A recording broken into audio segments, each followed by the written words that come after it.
एक समय की बात है, एक गुरुकुल के आचार्य अपने शिष्य की सेवा भावना से बहुत प्रभावित हुए। शिक्षा पूरी होने के बाद शिष्य को विदा करने का समय आया।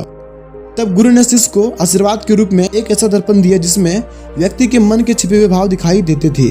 शिष्य उस दर्पण को पाकर बहुत खुश हुआ। शिष्य ने परीक्षा लेने के लिए दर्पण का मुंह सबसे पहले गुरुजी की तरफ कर दिया। शिष्य ने दर्पण में देखा कि उसके गुरुजी के मन में मोह, अहंकार, क्रोध आदि बुरी बातें हैं। यह देखकर शिष्य को बहुत दुख हुआ क्योंकि वह अपने गुरुजी को सभी बुराइयों से रहित समझते थे। शिष्य दर्पण लेकर गुरुकुल से रवाना हुआ। उसने अपने मित्रों और परिचितों के सामने दर्पण लेकर परीक्षा ली। शिष्य को सभी के मन में कोई न कोई बुराइयां दिखाई दी।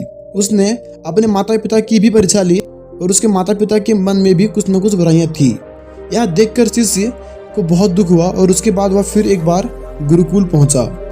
गुरुकुल में शिष्य ने गुरुजी से कहा, गुरुदेव, मैंने इस दर्पण की मदद से देखा है कि सभी के मन में कुछ न कुछ बुराइयां हैं। तब गुरुजी ने दर्पण का रुख शिष्य की ओर कर दिया।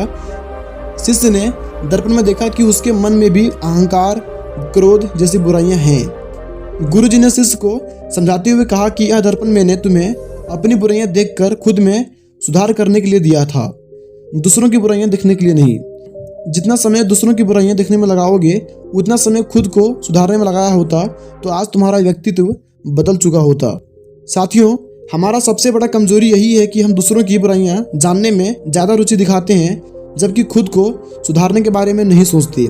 हमें दूसरों की बुराइयों को नहीं बल्कि खुद की बुराइयों को खोजकर सुधारना है, तभी जीवन सुखी हो सकता है।